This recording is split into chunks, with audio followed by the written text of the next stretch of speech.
satu hal yang ingin kami sampaikan di sini bahwa kami sebagai wakil dari pelaku usaha tidak dalam posisi untuk bisa memberikan pendapat, terus kemudian komentar atau apapun terkait dengan kebijakan pemerintah dan kami apapun mendukung sepenuhnya eh, kebijakan yang diterapkan oleh pemerintah termasuk ketika pemerintah memberikan insentif berupa pungutan ekspor 0% yang diperpanjang hingga akhir tahun 2022.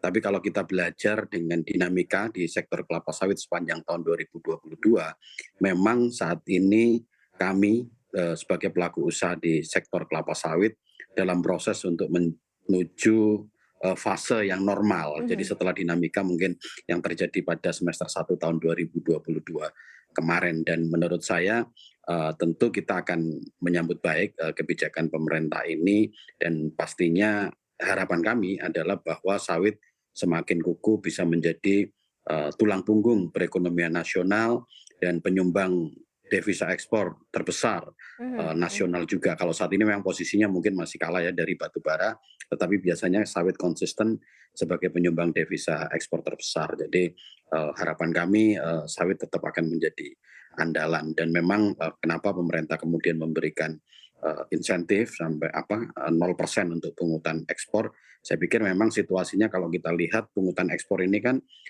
dana sawit ya yang Iya dikolek iya, dari ekspor produk-produk minyak sawit, CPO dan juga produk turunannya yang kemudian dananya ini dikelola oleh Badan Layanan baik. Umum di bawah Kementerian Keuangan, yaitu Badan Pengelola Dana Perkebunan Kelapa Sawit. Nah, alokasi berbeda dengan pajak ekspor karena kita ini dipungut dua.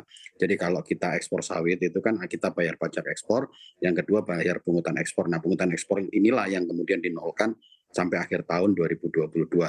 Nah, Mhm. kalau kita melihat alokasi dari dana pengelolaan dana perkebunan kelapa sawit kan salah satunya untuk mendukung program mandatory biodiesel yang sekarang baurannya sudah mencapai 30%, B30. Kemudian juga untuk mendukung program peremajaan sawit rakyat, mendukung kegiatan riset, pengembangan sumber daya manusia, dan lain sebagainya.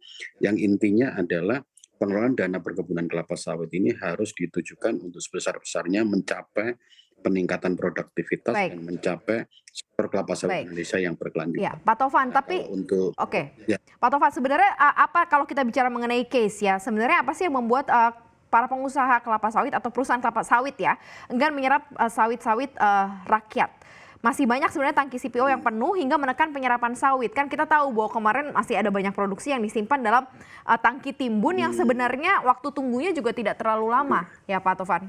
begini, jadi sebetulnya situasi itu tidak terjadi di lapangan saat ini, Maria, karena sebetulnya dalam proses bisnis kelapa sawit sendiri sekarang semuanya sudah kembali menuju normal dan tentu kita ini kan sempat kehilangan momentum ya selama mungkin 3 sampai 5 bulan itu kehilangan momentum. Momentum apa? Momentum ketika harga CPO di pasar internasional itu sangat tinggi, Mhm. kemudian kita di dalam negeri ada tantangan terkait dengan kebijakan stabilisasi harga minyak goreng di mana pemerintah menetapkan pada saat itu berbagai kebijakan mulai dari DMO, DPO, terus kemudian sampai akhirnya melarang sempat mengeluarkan kebijakan pelarangan ekspor minyak sawit. Nah, masuk semester kedua ini kita ini dalam fase proses recovery sehingga sektor usaha kelapa sawit ini kembali berjalan normal, Oke. terutama kegiatan ekspor minyak sawit. Karena kalau kita lihat dalam struktur pasar minyak sawit Indonesia,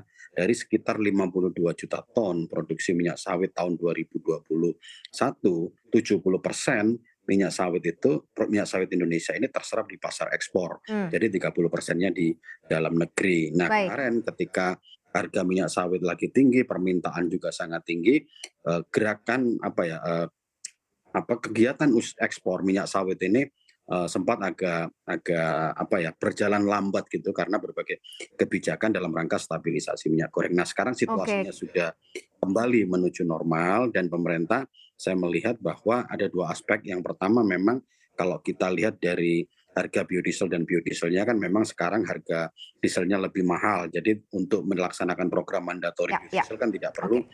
ditutup dengan dana BPDB kelapa sawit. Kemudian yang kedua, memang berbagai upaya untuk bisa mempercepat ekspor minyak sawit di tengah kelangkaan pasokan produk minyak nabati di pasar global sebagai dampak dari perang antara Rusia dan Ukraina. Mhm. Ini tidak bisa tidak bahwa kita harus keran ekspor ini harus didorong lebih cepat. Nah, salah satunya ya mungkin dengan memberikan insentif pungutan ekspor 0% sehingga Baik. gairah ekspor itu kembali muncul dan kemudian kegiatan ekspor minyak sawit ini berjalan normal. Karena pada kenyataannya sekali lagi dalam struktur pasar minyak sawit di Indonesia Mhm, 70% mhm. produk minyak sawit kita itu diserap di pasar ekspor bukan di pasar domestik. Situasinya Oke. seperti itu.